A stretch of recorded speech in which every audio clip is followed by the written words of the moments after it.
Bonjour à tous et bienvenue, je m'appelle Margot, et si vous entendez ma voix aujourd'hui, c'est parce que j'ai décidé de donner la parole aux ados. Trop souvent j'ai vu les idées de ma petite sœur, sa manière de voir la vie, remise en cause juste parce qu'elle était jeune. Je pense qu'il est important que les ados aient un lieu à eux pour s'exprimer, s'aider et s'inspirer les uns les autres. L'adolescence est une vaste jungle dans laquelle j'aurais aimé me sentir moins seule parfois, ou plus écoutée et avoir au moins un guide qui me dise qu'on est tous dans le même bateau. Mais il était aussi important de mettre leur voix en valeur afin de rappeler aux anciens ados cette fois que même les voix des plus jeunes comptent. Allez, écoute et prends-en de la graine.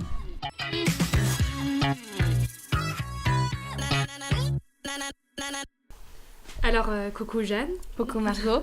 Merci d'être là dans ce premier épisode de Prends-en de la graine.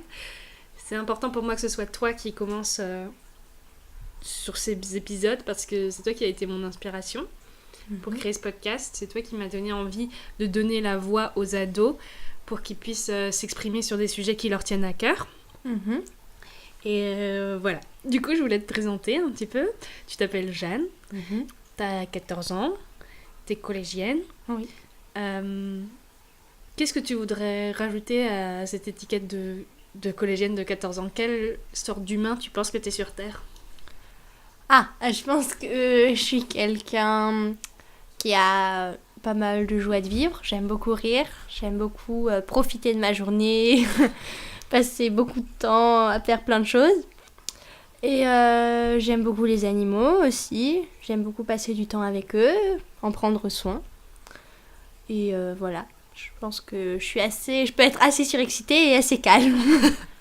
Alors, ce qui m'a vraiment donné envie de commencer par toi, c'est ton histoire que tu as avec le végétarisme. Parce qu'à 1 an et demi à peu près, tu as décidé de devenir végétarienne. Ouais. Est-ce que tu veux nous raconter un peu comment tu as pris cette décision ? Bah oui, alors en fait, ça traînait dans ma tête depuis pas mal de temps, je pensais, mais il faut savoir que j'aimais beaucoup manger de la viande. Vraiment, c'était assez compliqué pour moi de penser que je ne pourrais peut-être bientôt plus en manger. Donc en fait, on était en vacances et j'ai rencontré une jeune fille qui avait 7 ans. J'avais 12 ans et demi et en fait, elle était déjà végétarienne et elle m'a dit une phrase qui m'a beaucoup, beaucoup touchée, que je pense que je retiendrai durant toute ma vie, c'est « Moi, je ne mange pas mes amis ». Et en fait, je me suis dit « Jeanne, si toi, tu penses la même chose, que tu es à peu près dans la même tranche d'âge, même que tu es un peu plus, pas tellement, mais un peu quand même, tu dois aussi être capable de ne plus manger de viande. » Et c'est à partir de ce soir-là que j'ai décidé de ne plus jamais manger de viande.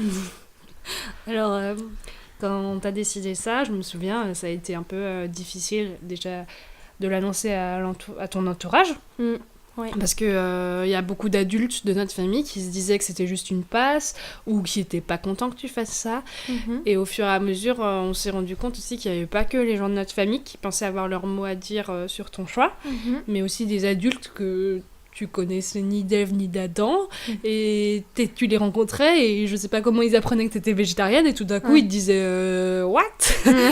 Mais comment à 13 ans tu peux décider d'être végétarienne ? Alors... Ça a été un sujet de discorde et je voulais que tu me racontes un peu comment tu te sens par rapport à ça. Au début, ça m'a fait pas mal de peine parce qu'en fait, je me disais, oui, donc comme l'a dit Margot, comme tu l'as dit, que en fait, au début, les gens pensaient que c'était qu'une passe, que ça m'a pris comme ça, puis que ça me repartira comme ça aussi.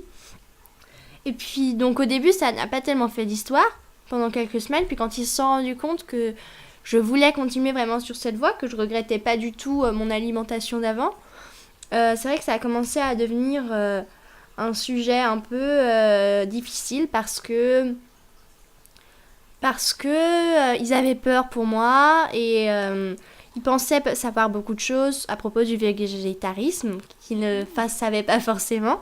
Par exemple, la première chose que les gens te disaient, c'était mais ton apport en protéines, tu vas faire comment ? Voilà, exactement. Alors, c'est assez facile en réalité de combler les besoins nutritifs qu'on a par rapport à la viande. Donc c'est vrai qu'au début ça me faisait beaucoup de peine. Après, maintenant que ma famille l'a compris, les autres personnes qui pensent devoir me faire des réflexions, j'arrive un peu à prendre du recul. Je commence un peu à avoir l'habitude des phrases qui ressortent assez souvent, des phrases bateau du style non mais une côte de porc c'est quand même bon, on peut pas dire le contraire. Ouais, Je me dis que... Ce qui revient le plus souvent, j'entends que les gens ils te disent pourquoi. Et quand ils te disent mais pourquoi t'es végétarienne en fait, souvent ils écoutent pas ce que tu vas dire, et ils écoutent c'est comme s'ils tendaient une perche pour ensuite te donner leur avis à eux sur le végétarisme, et jamais écouter ton avis à toi. Bah ils l'écoutent mais que d'une oreille en fait, parce que c'est vrai que comme les personnes ne sont pas forcément bien renseignées, ou c'est un peu un sujet qui reste flou pour eux, ils écoutent ce que j'ai à dire mais ne l'entendent pas. Si tu veux, ils se disent, ils restent dans leur idée de mais elle est beaucoup trop jeune pour prendre ce genre de décision, et la croissance, est-ce que ça va avoir des répercussions sur sa croissance, sur ce qu'elle va devenir en étant plus grande. Donc oui, c'est vrai qu'ils aiment beaucoup me poser cette question pour pouvoir ensuite donner leur argument du contre, en fait. Est-ce que tu penses que c'est un truc général qui a trait aux adultes, de dire d'avoir son avis et de le donner à des jeunes juste parce qu'ils pensent qu'ils sont supérieurs aux ados parce qu'ils sont plus vieux?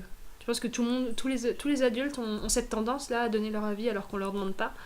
Pas tous les adultes, je pense pas, parce qu'il y a beaucoup de personnes qui sont différentes. Mais la nature un peu de l'homme, même des animaux, c'est les plus vieux sont les plus sages.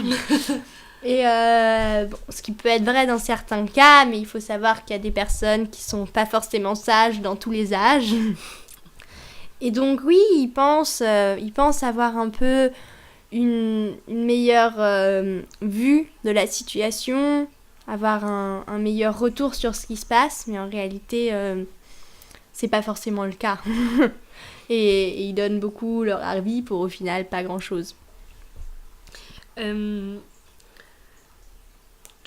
Par rapport à ça, je me demandais quel rapport, toi, tu trouves que tu entretiens avec les adultes qui t'entourent, de manière générale?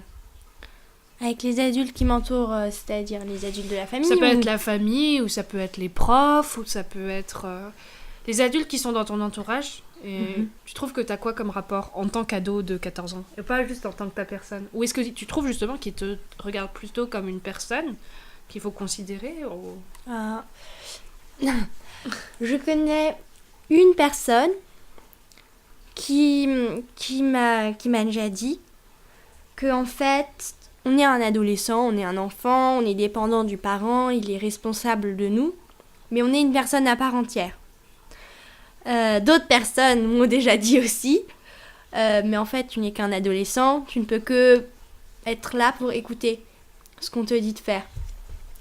Donc, en fait, j'aime beaucoup l'esprit de liberté, parce que j'aime pouvoir expérimenter les choses, même si tout le monde me dit « mais n'importe quoi, pourquoi tu fais ça ?»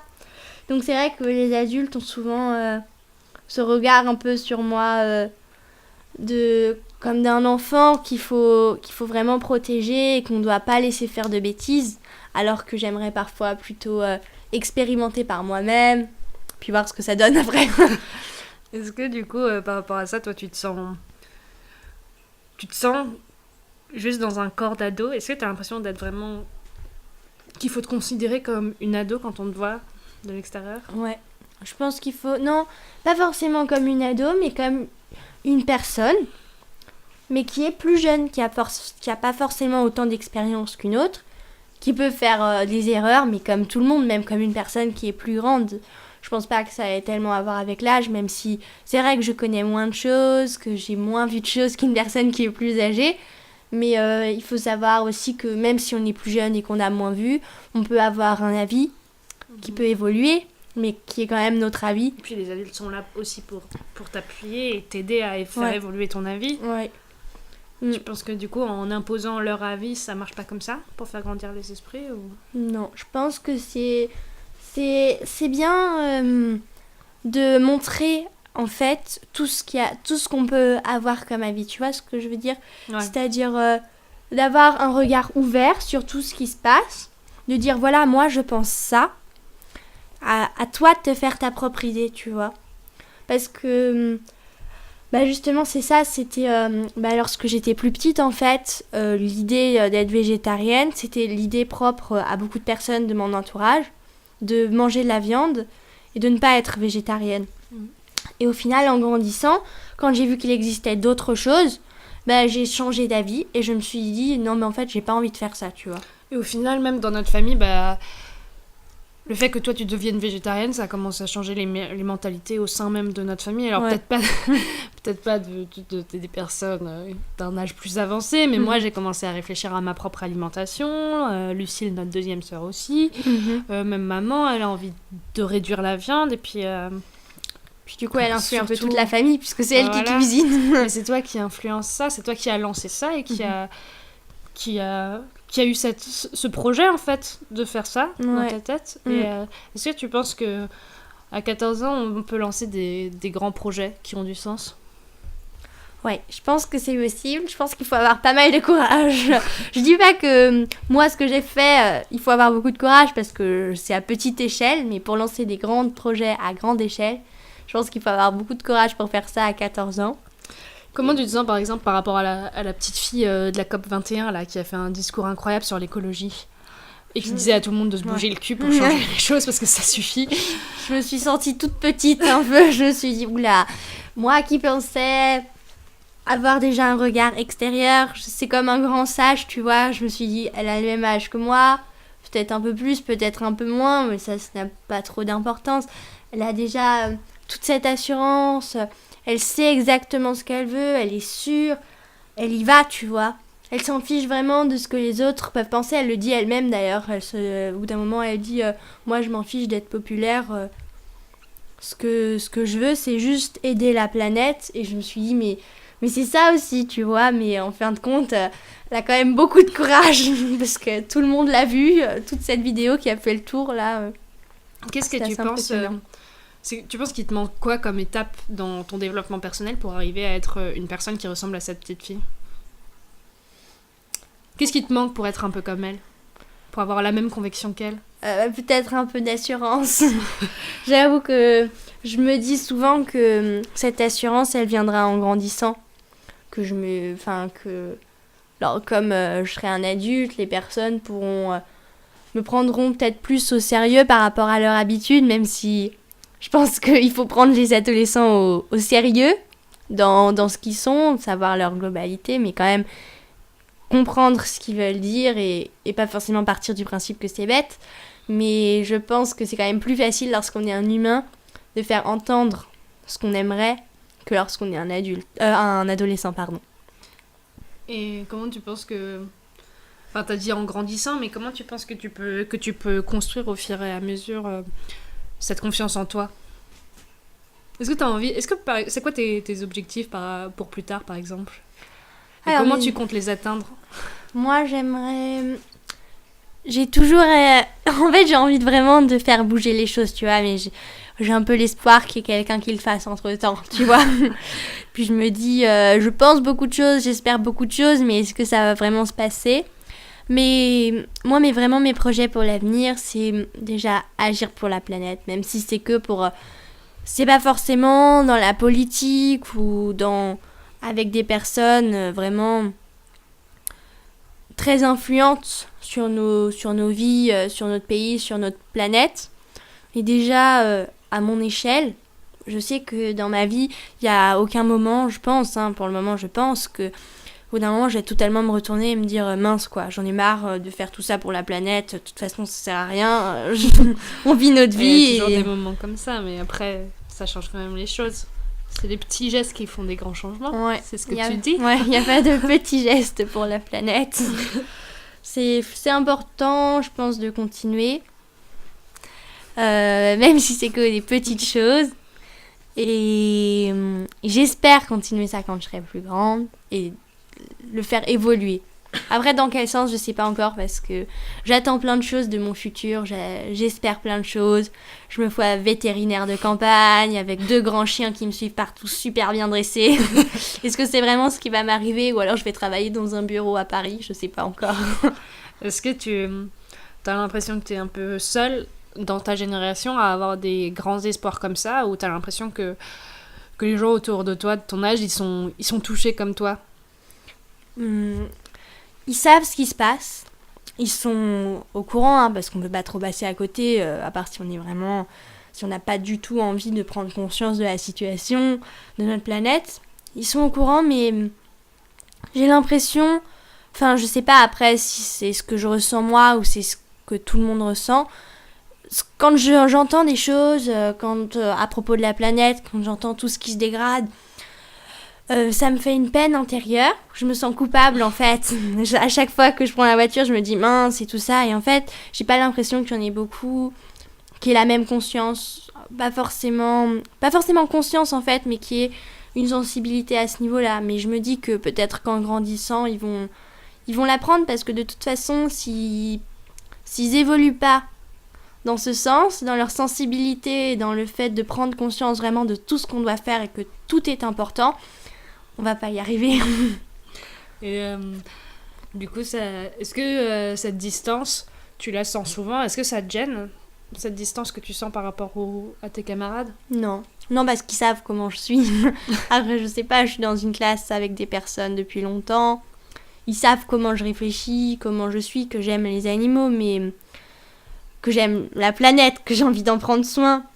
Après, tout le monde ne le sait pas non plus, et personne va me juger à propos de ça parce que je pense qu'ils se disent qu'ils devraient être pareils. Souvent, quand je dis que je suis végétarienne à la cantine, plusieurs personnes disent « Oui, moi aussi à la maison, en ce moment, on mange moins de viande et tout ça, il faut faire plus attention. » Du coup, je me dis « Bon, peut-être que ça va faire un chemin dans leur tête plus tard et que pour le moment, ils entendent tous les jours qu'il faut faire attention de ma part et que peut-être qu'un jour, ils seront à la maison, ils vont voir un papier sur le sol devant leur porte et ils vont se dire « Bon, je le ramasse, tu vois, peut-être. » Tu parlais de jugement et tu dis tu juges pas parce que t'es végétarienne. T'as l'impression que vous êtes une génération qui... Enfin, est-ce que t'as l'impression que vous jugez beaucoup? Parce que moi, quand je me souviens du collège, c'était l'horreur, c'était hyper dur le collège. C'est vraiment, je pense, la période où l'enfant est le pire et où les jeunes sont les pires les uns envers les autres et où peuvent dire les pires choses. Et du coup, toi, tu te sens comment par rapport à cet état d'esprit que les gens ont au collège? Au collège, c'est pas toujours facile. Moi, personnellement, ça va, mais autour de moi, c'est vrai que tout le monde, à tout moment, peut recevoir quelque chose qui fait mal, en fait, que les autres personnes, d'ailleurs, ne se rendent même pas compte que ça puisse blesser. Et c'est assez fréquent, ça devient un peu une habitude de savoir que dans la journée, il y a une personne qui va être blessée, ou de savoir que dans l'école, il va y avoir un problème au bout d'un moment. Après, c'est la période. C'est vrai que tu l'as dit, le collège, c'est toujours un peu difficile. Mais comme j'ai dit tout à l'heure, j'espère vraiment qu'en grandissant, ils vont évoluer et changer parce que pour le moment, pour répondre à ta question, je trouve que oui, il y a beaucoup de jugements à propos de plein de choses. C'est quoi les exemples, par exemple, de choses où les jeunes se jugent? Le physique, énormément le physique. C'est vrai? La vision extérieure que tu dois donner, tu vois. Si t'arrives en pyjama et si t'arrives très bien habillé, il n'y a pas du tout la même chose, tu vois. Ouais, c'est vrai. Parce que c'est une période aussi où tu te construis, tu changes physiquement et tout ça. Et moi, je pense que c'est aussi dur d'apprendre à se gérer soi-même, gérer son image soi-même et de s'accepter soi-même. Du coup... T'as encore plus peur par rapport aux autres. Non. Ouais. Si, tu as peur du jugement des autres parce qu'on n'a pas encore la force de se dire peu importe ce que les autres pensent de moi, je suis comme ça et c'est tout. Et en fait, comme on ne sait pas encore vraiment ce qu'on est aussi, c'est difficile de s'assumer, tu vois, de dire oui, je suis comme ça, parce que dès que quelqu'un va te faire une réflexion, tu vas te dire, ah oui, c'est vrai, c'est peut-être pas forcément la meilleure chose que j'aurais pu faire, que j'aurais pu mettre, que j'aurais pu dire. Et donc, tu vas essayer d'évoluer pour contourner les réflexions qu'on pourrait te faire. T'as l'impression que c'est quoi vos modèles aujourd'hui ? Vos modèles physiques ? Les modèles physiques, les stars. Quoi comme stars ? Lesquels ? Lesquels exactement ? Les noms des stars, est-ce que je les connais ? Je sais pas. Par exemple, est-ce que... je sais pas... qui est-ce que je pourrais... Parce que moi, j'ai fait un devoir sur Frida Kahlo. Et j'ai lu le travail d'une chercheuse qui disait aujourd'hui Frida Kahlo c'est vraiment une icône pour plein de femmes parce que elle a plein de valeurs auxquelles les femmes peuvent se rattacher aujourd'hui. Et je sais qu'il y a plein de gens de ton âge qui savent pas forcément qui c'est Frida Kahlo, mais donc c'était pour remettre ça dans son contexte, c'était une peintre mexicaine qui a beaucoup lutté pour les femmes, les droits des contre femmes. le patriarcat, voilà, pour le droit des femmes, pour l'émancipation de l'image de la femme. Elle portait fièrement son mono-sourcil et elle disait que ça faisait pas... Elle était pas moins une femme qu'une autre parce qu'elle avait un mono-sourcil, quoi. Du coup, cette chercheuse, elle disait dans son étude que, que les femmes aujourd'hui s'identifient à Frida Kahlo parce qu'elles ont plus de modèles auxquels s'identifier. Et qu'il n'y a plus que des bimbos et que c'est difficile de s'identifier à des bimbos et ça met beaucoup trop de pression sur les épaules des jeunes filles d'essayer de tout faire en sorte pour ressembler à ces bimbos. Et toi, tu t'identifies à qui ? T'as un modèle ? Moi, j'ai pas un modèle, j'ai une personne que j'adore qui est Millie Bobby Brown parce qu'elle a le même âge que moi. Je la trouve absolument trop stylée.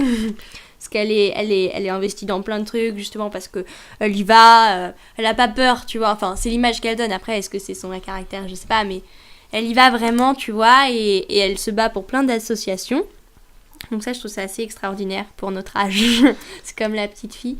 Mais c'est vrai que... Mais au niveau image, tu penses quoi de ce qu'elle renvoie, t'en penses quoi, en fait ? Parce qu'il y a plein de polémiques en ce moment, comme quoi Millie s'habille beaucoup trop... Enfin, s'habille pas assez jeune pour son âge, elle s'habille comme une adulte, elle fait des poses d'adulte sur ses photos. Mais ça, c'est... Je pense que c'est ça... C'est aussi la société dans laquelle elle évolue. Tout ce qu'elle fait, elle le fait parce que quelqu'un lui a dit de le faire. Les poses qu'elle prend sur les photos... C'est parce qu'un photographe était derrière l'appareil photo et lui a dit ouais fais ça, tu vois. Elle s'est habillée comme après, ça. Après elle fait plein de snaps, plein de stories sur Insta où elle... elle est pas pareille je trouve sur ses stories Insta aussi. C'est vrai. Moi je trouve parfois elle fait des trucs... après je sais pas en fait, j'ai pas vraiment d'exemple de de story d'une fille de 14 ans tu vois, mais moi je trouve c'est des trucs assez... où tu te mets vachement en valeur, où tu fais des bouches en cul de boule, où tu chantes en playback et où tu fais la meuf avec tes lunettes de soleil sur le bout du nez, là. Et je me demande... peut-être que elle, ses exemples de féminité, c'est Kim Kardashian, par exemple. Bah oui. Mais elle est déjà dans un autre monde, elle, que nous, elle vit pas dans le même monde. Elle vit pas dans le même monde. Non, mais c'est le même monde, c'est-à-dire c'est la même terre, mais elle voit pas elle a pas de recul par rapport aux autres gens. Elle se dit juste, je suis une star, je suis tout le temps... Tu parles de Millie ou de Kim K ? De Millie. Elle se dit juste, je fais partie du monde des stars, je dois agir comme une star, peu importe l'âge, tu vois. C'est vrai qu'elle a peut-être, elle agit peut-être comme Kim K, mais est-ce qu'il y a beaucoup de stars qui ont le même âge qu'elle ? Bon après, c'est à nuancer, je disais Kim K, mais bon, quand je regarde les deux Instagram, c'est pas la même chose non plus, quoi. Mais... Elle agit comme une star, pas vraiment comme un enfant, mais... Enfin, comme une ado, parce qu'on ne peut pas dire que c'est un enfant. Mais elle a quand même... elle reste quand même elle-même, j'ai l'impression, tu vois. Après, je sais pas si c'est l'image qu'elle essaye de donner ou quoi, mais... Moi, je trouve que, franchement, ça va, tu vois. Elle pourrait être pire encore. Ouais, je pense que ça doit être hyper dur de gérer son image à 14 ans. Déjà au collège, c'est hyper dur de gérer son image. Donc le gérer quand t'es une star mondialement connue, là, et que tu fais Stranger Things tous les jours, là. C'est difficile, je pense.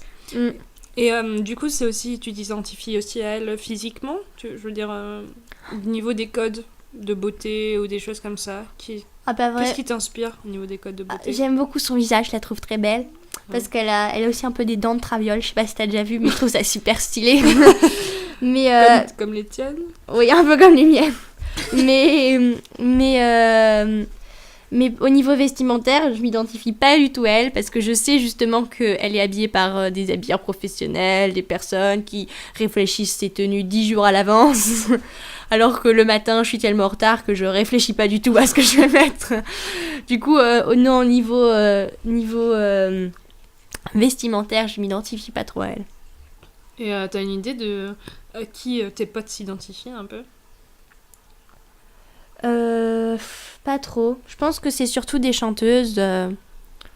C'est qui, par exemple il n'y a pas une personne, tu vois, nous par exemple, enfin moi je sais que quand j'étais au collège, enfin au tout début du collège, voire primaire plutôt, c'était Laurie, Jennifer, et vraiment je voulais faire la Starac, tu vois. Ouais. Après toi je sais que tu regardes pas trop les téléréalités ou les trucs comme ça. Non, pas trop. Mais t'as l'impression que par exemple la télé-réalité ça influe beaucoup sur tes potes? Elles regardent? Ouais, bah il y en a pas mal qui regardent, hein, parce que c'est assez... Enfin c'est drôle, tu vois, ça leur paraît drôle un peu. Et puis après, c'est... Après, on n'est plus trop... je trouve que les codes vestimentaires ou même les codes de vie, de façon d'agir, ils sont plus axés sur les chanteuses, les rappeurs, tu vois, tout ça que Laurie et Jennifer. Après, c'était les années 2000. C'était pas la même chose. C'était des tops où on voit le nombril en rose fluo et un pantalon hyper large blanc avec des poches sur les côtés. Donc... et un gros collier avec une étoile au bout. Donc voilà, c'était ça, mais... Non, la mode a changé. C'est plus la même chose, mais c'est sûr qu'il y a toujours des personnes... Après, maintenant, te dire exactement qui, je trouve qu'il y en a beaucoup, en fait, et chacun un peu une différence, tu vois, si tu veux. Il y a comme un groupe, et chacun choisit une paire ou, ou certaines personnes, vraiment, qui sont en haut de sa liste d'aspiration, si tu veux.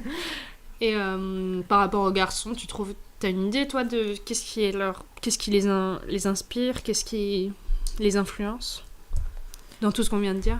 Qu'est-ce qui les influence? Ah bah c'est les rappeurs, moi, je crois. C'est vrai. Ouais. Parce que je sais pas si tu vois, mais en ce moment, il y a de plus en plus de campagnes qui essayent de réapprendre aux garçons que t'es pas obligé d'être viril comme ce qu'on apprend, enfin, comme les codes de virilité que tout le monde a en tête, et que t'es pas obligé de te battre, que t'es pas obligé d'avoir envie de taper tout le monde, que t'es pas obligé d'avoir des muscles, que t'as le droit de pleurer, même si t'es un garçon, que t'as le droit d'être triste, que t'as le droit d'être gentil, que t'as le droit de faire des trucs qu'on attribuerait plutôt à des filles, tu vois. Et par exemple, il y a une pub là qui a été faite... pour un rasoir Gillette, qui dit justement aux mecs, ouais, t'as pas besoin d'être un mec viril comme ça. Et ça a été hyper attaqué aux États-Unis, ça a été supprimé de YouTube, et c'est une des vidéos qui a eu le plus de dislikes. Il y a eu genre, je sais plus, 10 fois plus de dislikes que de likes sur cette vidéo. C'était une pub juste pour les rasoirs Gillette. Et tous les mecs américains étaient là, ouais, vous êtes vraiment pas intelligents parce que vous faites plein d'ennemis, et vos premiers ennemis, c'est les gens qui achètent vos rasoirs. Et ça veut dire que ouais, bah, ils voient cette pub, ils se sentent outrés, ils sont là, ouais, mais c'est quoi cette merde en barre? Enfin, ils sont cons, Gillette ou quoi? Eux-mêmes, ils sont... Mais les Américains, ils sont plus... je veux pas faire de généralité, hein, j'aime pas trop ça, mais l'idée qu'on s'en fait, et l'idée qui ressort de ce qui vient de se passer avec cette pub Gillette, c'est que les Américains, ils sont quand même plus axés sur, non, un mec, c'est un mec viril, et c'est comme l'idée que nous, on a du viril, tu vois. Et toi, tu trouves les mecs, ils sont comment aujourd'hui, à ton âge, par rapport à ça, à 14 ans? Bah, ils sont pas encore trop dans cet esprit, ils sont, un peu que... Enfin, ils réagissent pas aux pubs Gillette, comme les Américains, mais ils sont... Je pense pas que pour le moment, vu le regard, comme toujours, hein, on revient à ça, qu'on peut avoir sur toi quand tu es au collège, quand tu es avec tes potes, tu as tellement peur de plus avoir de potes, de te retrouver tout seul, que même s'ils se sentaient différents, je pense que il n'y a pas grand monde qui le montrerait, tu vois. Donc pour moi, ce genre... Enfin, ça les impacte pas trop encore, tu vois. Ils y réfléchissent pas? Non, pas trop. Mais tu trouves qu'ils se comportent la plupart comme des mecs virils, entre guillemets, je mets des gros guillemets, quoi. Tu trouves qu'ils ont plutôt ce comportement-là ou... C'est-à-dire... Bah, ils se tapent. Non, pas trop. Il y a pas trop. Ils sont méchants. Enfin, pas méchants, mais c'est un peu bête, c'est un peu débile de dire ça comme ça.